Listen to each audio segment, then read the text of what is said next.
سونے سے متعلق ایک مسئلہ جو خواتین کے سے متعلق ہے، بہت سی خواتین یہ سمجھتی ہیں کہ جو استعمال کا زیور ہے ان کے پاس، جس کو پہنتی ہیں استعمال کرتی ہیں، اس پر زکوٰۃ نہیں ہوتی، تو مسئلہ ایسا نہیں ہے۔ سونا کسی بھی شکل میں ہو، اگر وہ 7.5 تولہ یا اس سے زیادہ ہو تو بہر صورت زکوٰۃ لازم ہوتی ہے، اگرچہ وہ استعمال ہی کے لیے کیوں نہ ہو، خواتین کے زیر استعمال ہی کیوں نہ ہو۔ اور اگر 7.5 تولہ سے کم ہے اور لیکن اس کے ساتھ تھوڑی سی چاندی یا تھوڑا سا نقد روپیہ ہے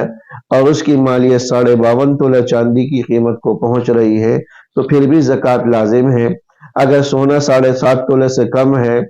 اور نقدی یا مال تجارت اس کے ساتھ موجود ہے تو اسی صورت میں اس کے نصاب 7.5 تولہ کا اعتبار نہیں ہوگا، بلکہ اس کی قیمت دیکھی جائے گی کہ اگر وہ قیمت 52.5 تولہ چاندی کی قیمت کو پہنچ جاتی ہو تو زکوٰۃ لازم ہوگی، ورنہ زکوٰۃ لازم نہیں ہوگی۔